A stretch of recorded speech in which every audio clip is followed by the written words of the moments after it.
What is up, champions? It is time for another installment of Friday Q&A. I'm standing up today because the cat stole my chair, so give it up for Tibby on lead chair. Also, my head probably looks really shiny because of the light and because I haven't washed my hair since the last video that I did. So my hair looked okay in the last video, but now it is total greaseball. As always, if you have questions for next week's video, put them in the comments below, but I'm here to answer all of the questions from last week.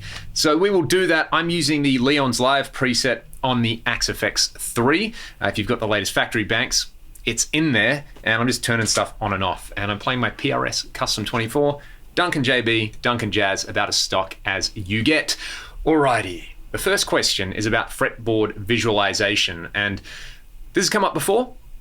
There's something that I said I want to do a whole video about, and I still haven't done that video, so I will just kind of reiterate what I said last time, which is I started off as somebody who kind of religiously played scale shapes. So I would sit there and I would practice all 5 pentatonic scale shapes, like in A.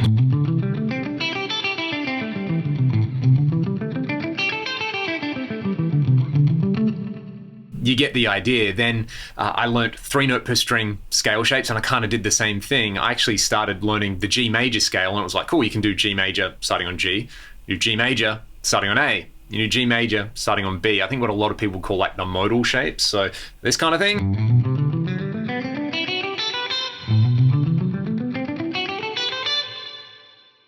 And what was apparent to me was that they all kind of interconnected. So you could play the same scale, you were just using different fingering patterns for it. And that was useful for playing fast stuff, but it wasn't really useful for playing music. And it wasn't until I started to understand the relationship between particular notes in a scale, and until I started, looking at things like targeting chord tones or targeting extensions to chords, or just playing notes that, sound particularly disgusting and stanky over a chord. So yeah, long story short, for me, I tend to think in terms of intervals now. Like I don't even really think of modes or anything like that. Having the scale shapes under your fingers is really, really handy. And I was saying this to one of my students this week where, if you know a particular chord and you know a particular set of scale shapes or the intervals in it around it, which I guess is like pseudo cage system,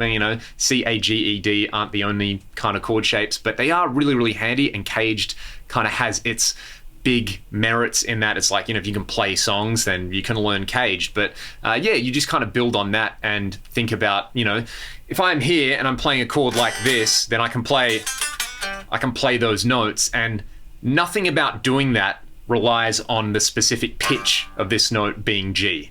So it's more about relative pitch, it's more about intervals, it's more about having, I guess, that kind of pseudo cage system on top. I don't know, is it just kind of everything? I don't really know any of these systems inside out. I've more or less taught myself all this stuff. So if anybody out there actually knows what I'm doing, please let me know. But yeah. Basically, intervals are probably your friend and the way to go about it. So yeah, a nice long-winded one to get us started. Can I play some of the Project Driver MARS? What does that stand for? McAlpine, Tommy Aldridge, Rob Rock, Rudy Sarzo. I remember seeing that particular album in like anytime I bought a Shrapnel Records CD, it would have the entire catalog in like a little kind of leaflet, and seeing that and being able to never being able to find it is what I should be saying. And yeah, so I came to that one quite late. It's a fun little album. Tony McAlpine's amazing on it, as you would expect, and I know how to play none of it. But yeah, if you're a Shrapnel Records fan, a Shrapnel, you should definitely go and check that one out. I think it's pretty fun. All right, getting into the gear that you should or shouldn't buy. Hotone or Hot One, what is it? Does anybody know this yet? Is it? I think everybody says this in their videos. I'm gonna go with Hotone, because why not? That or the NUX, Nux, is this a common thread with all these modeling devices? The MG30. I've not tried the Ampero, so I can't comment on the validity of a comparison video right there. They both seem to do pretty similar things. I've obviously got an MG30. I actually made some presets for it that are included with the unit, so I'm super biased there. If you like the tones that I pull, you would probably like those presets as well in there. So that's as much as I'll say right there. How would I integrate a Boss RC300, one of the bigger kind of loopers, with an Axe-FX 3? It all depends on use case. I'm guessing you want to use it in some kind of performance setting, in which case I would probably connect the RC300 to one of the input-output loops. So create your own effects loop and put it after the amp and the cab and any effects you want to run there. I would probably put a compressor right at the end of the chain and set the ratio to, as high as it goes. So you basically create a limiter so you don't blow anything up there. And yeah, other than that, it should be fairly straightforward. You probably want it after the amp and the cab because you want to be layering those sounds in a performance setting. That's how I run the RC500 when I've used it live with the FM3. Alrighty, let's hear some sweet, sweet tones again.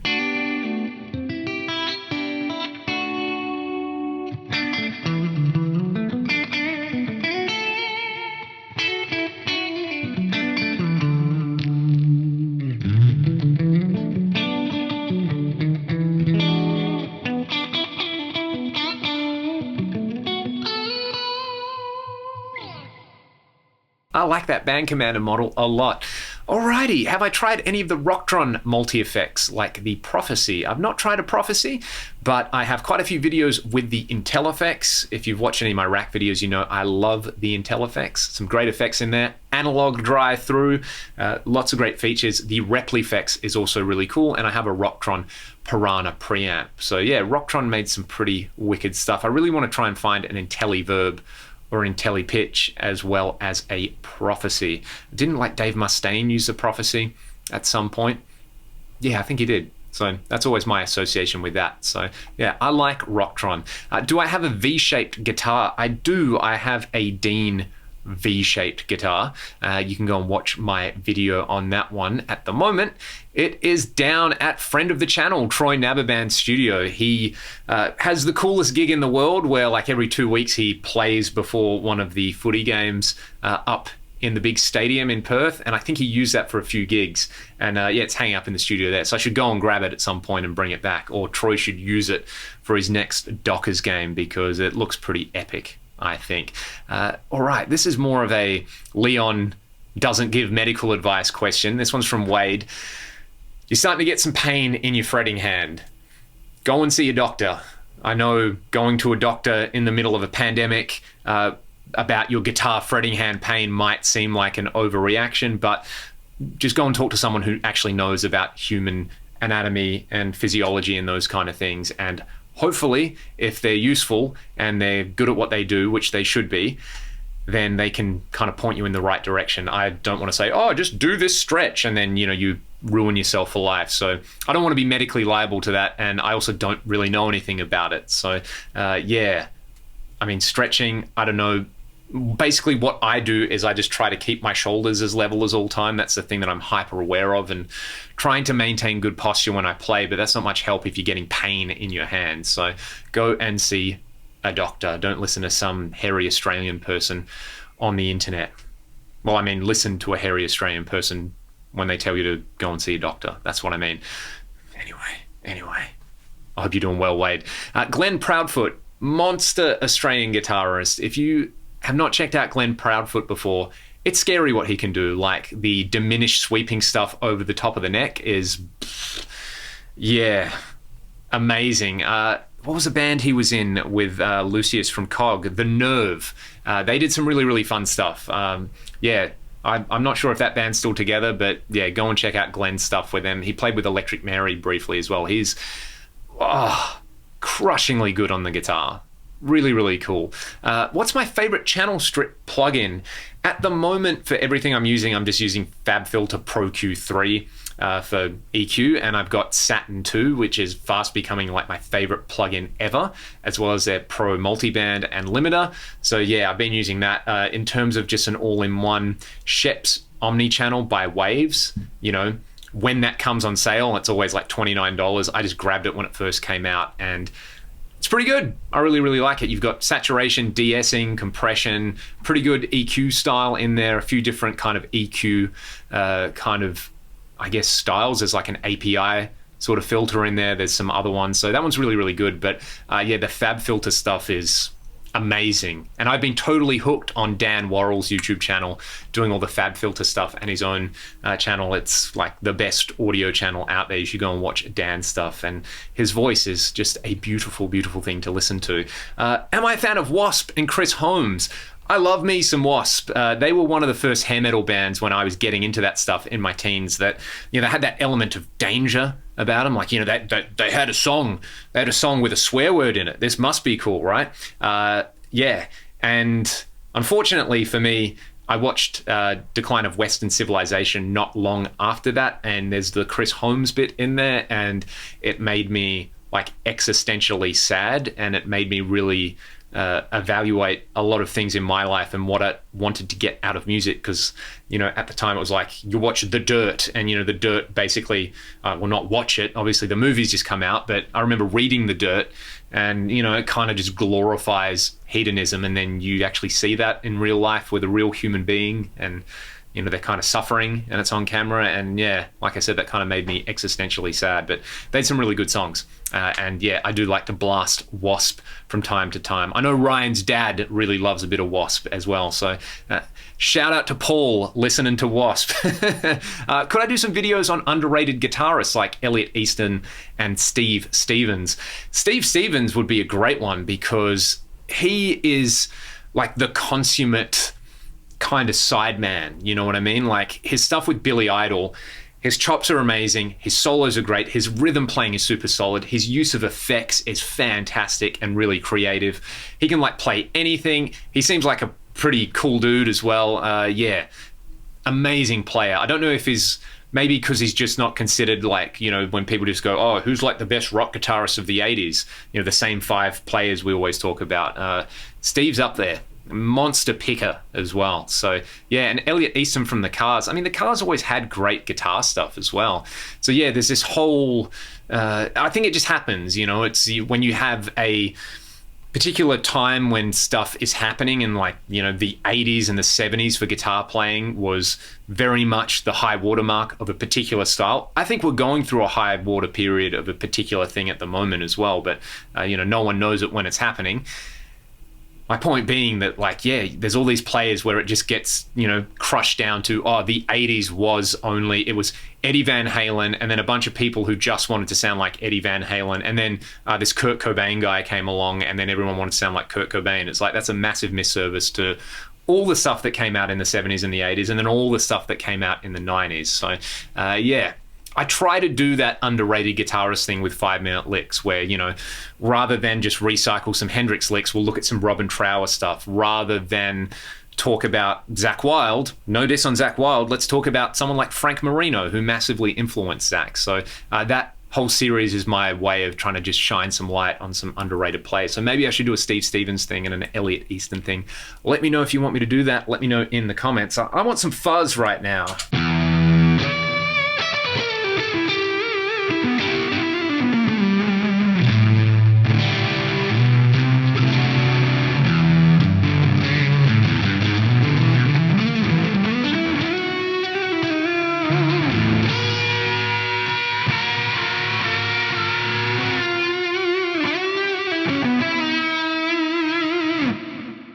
That got disgusting for a second there. Look at me, I'm standing up, I'm jumping around, I'm dancing badly.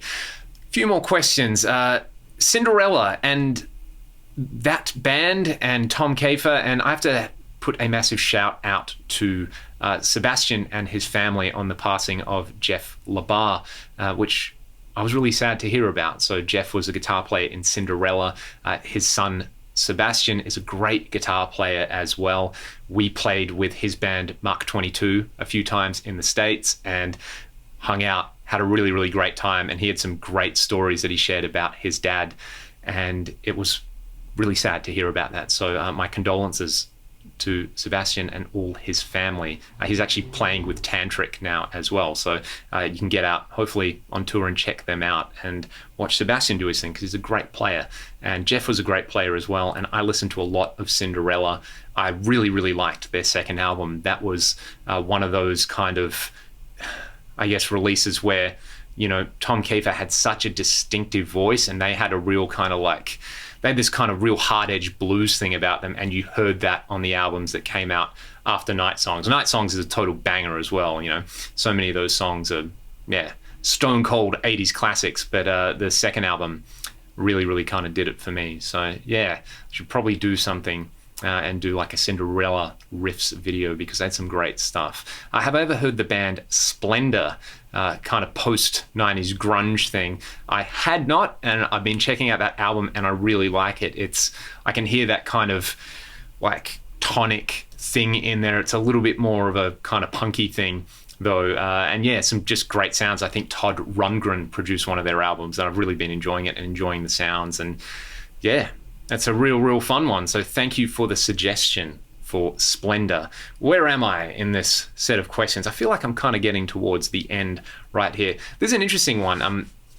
You know, if you tune your guitar to like drop D versus drop C sharp versus drop C, aside from the fact that you're obviously in a different tuning, do you notice that the kind of character of the guitar changes? I would say yes. My PRS SC245 kind of sounds the best in drop C. I really notice it on acoustic guitars though. My Cole Clark acoustic sounds amazing in standard, sounds amazing half a step down, kind of sounds like garbage if you tune it down a whole step.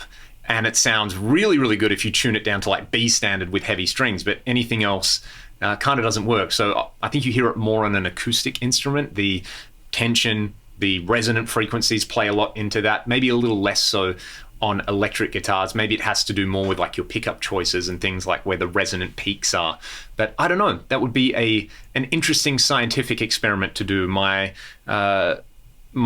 gut feel is that yes, it changes it, but how do you quantify that? That would be a really cool little experiment to do. So yeah, and the last one is about how do you take an existing rig and change it up, basically? Like, what could you cheaply add to your Marshall DSL to get some different tones out of it? Like if you kind of wanted, I don't know, a boogie style tone, or you wanted sort of like an orange tone.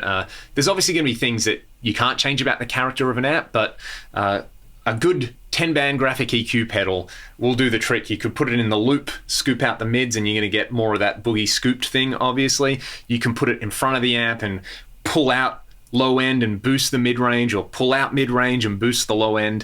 Graphic EQ pedals are the Swiss Army knife of a guitar player's arsenal, I think. Aside from a real Swiss Army knife, like, you know, you could put that in your guitar case and it could do a bunch of other jobs, and, you know, open cans in the wilderness. But yeah, a graphic EQ pedal, I would say, and maybe something like a parametric EQ pedal, but not many people make those. So the graphic EQ, you know, get like the Boss EQ20 or the Source Audio EQ or the EQ200 or a GE7 or an MXR 10 band. You know, any of these things are great choices to just kind of change up the sound of your rig. Put them before your amp and you're basically changing the character of your guitar's pickups. Put them in the effects loop and you're basically sculpting the sound to whatever you want. So yeah, graphic EQ rules. Alrighty, I'll play you all out with some more kind of mindless noodling. Thanks so much for watching the video. If you have questions for next week, please let me know in the comment section below. If you want to support the channel on Patreon, or if you want to buy some of my music, links in the video description. My monitor's gone off, which is the stone cold symbol that I've been talking too long. Have a great, oh, look at that, that's my face. Have a great weekend, everybody. Stay safe, and I will see you next time.